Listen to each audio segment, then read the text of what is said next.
कोणी राजाने मोळाच्या मदानी केला असेल, पण माझ्या महाराष्ट्रातील नागरिक कुणाच्याच पारतंत्र्याखाली नाही जगला पाहिजे.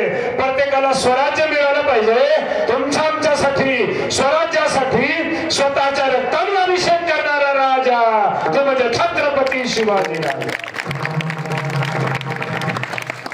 म्हणून दादा बघा, बऱ्याचशा राजांचा इतिहास तुम्ही बघा, त्यांनी त्यांच्या कारकिर्दीमध्ये वेश्या नाचवल्या, वारांगणा नाचवल्या, पण समोरून येणारी माई माऊली आईच्या वयाची असेल आई असली पाहिजे, बहिणीच्या वयाची असेल बहीण असली पाहिजे, मुलीच्या वयाची असेल मुलगी असली पाहिजे. याच नजरेने माई माऊलीकडे बघितलं. आपल्याच धर्मातली काय, जगामध्ये प्रत्येक धर्माच्या माई माऊलीचा सन्मान केला. म्हणून स्वतःच्या कारकिर्दीमध्ये एकही वेश्या न नाचवणारा राजा तो म्हणजे छत्रपती शिवाजी राजा. म्हणून तर एक महापुरुष म्हणतो, महाराज तुम्ही जर जन्माला आले नसते तर बाटले असते आमच्या मुलीखाली. महाराज तुम्ही जर जन्माला आले नसते तर राहिले नसते कुंकू कपाली. महाराज तुम्ही जर जन्माला आले नसते तर नसते दिसते मंदिरावरती कळश. महाराज तुम्ही जर जन्माला आले नसते तर राहिली नसते अंगणी तुळस. विजयसारखी तलवार चालून गेला, निधड्या छातीने हिंदुस्थान हरवून गेला, मुठभर मावळ्यांना घेऊन हजारो सैतानांना कापून गेला, अफजल खानासारख्या राक्षसाचा कोळतळा फाडून गेला. म्हणूनच तर स्वर्गात गेल्यावर सगळ्या देव लोकांनी राखून मुजरा केला. असा स्वराज्याचा भाग छत्रपती शुभ होऊन गेला. भडकन लागलेली आग त्याला जाळ म्हणतात दादा, भडकून लागलेली आग त्याला जाळ म्हणतात. भयानक विषारी लालबुंद सापाची जात त्याला नाग म्हणतात. टिकाऊ लाकडाची जात त्याला साग म्हणतात. तुमच्या आमच्यासाठी, स्वराज्यासाठी, माय माऊलींच्या रक्षणासाठी बलाढ्य शत्रूला झुंज देणाऱ्याला स्वराज्याचा वाघ म्हणतात. स्वराज्याचा वाघ. तरुण मंडळीला एक विनंती, राजा हो, शिवजयंतीचं परेड चालू आहे. गेल्या 19 तारखेला माझे राजे जन्माला आले. 19 फेब्रुवारी 1630 हा दिवस तुमच्या आमच्यासाठी सण असला पाहिजे. सार्वजनिक शिवजयंती केली आनंदाची गोष्ट आहे, पण घराघरामध्ये शिवजयंती झाली पाहिजे. घराघरामध्ये शिवजयंती करायची कशी? छत्रपती शिवाजी महाराजांचे फोटो खुर्चीवर ठेवायची, पुष्पमाळ अर्पण करायची, सगळ्यांनी मिळून पूजा करायची आणि त्या दिवशी राजांच्या समोर घरातल्या सगळ्यांनी शपथ घ्यायची. लेकरांना जवळ घ्यायचं, घरातल्या सगळ्यांनी मिळून शपथ घ्यायची. राजे आतापर्यंत काही वाईट मंगळ व्यसन केलं असेल, काही दारू पेली असेल राजे, पण आज तुमच्या चरणावर शपथ घेतो, याच्यानंतर आम्ही कधी दारू पिणार नाही. राजे याच्यानंतर आम्ही कधी मांसाहार करणार नाही, पवित्र तुळशीची माळ घालतील.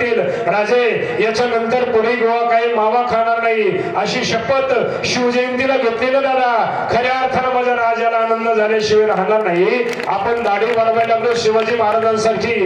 वाढवा तरुण मंडळी, राजे आपला स्वाभिमान आहे. दाढी वाढवा माझ्या राजांसारखी, गंध लावा अर्धचंद्रकोर माझ्या राजांसारखा त्रिपुंड गंध लावा. पण राजांच्या गळ्यामध्ये माळ होती, कंठी निर्वात तुळशी आणि व्रत करा एकादशी. हा जगद्गुरु तुकोबारायांनी दिलेला मंत्र राजाला साक्षी आहे. ती जगद्गुरु तुकोबारायांनी छत्रपती शिवाजी महाराजांच्या गळ्यामध्ये माळ घातली होती.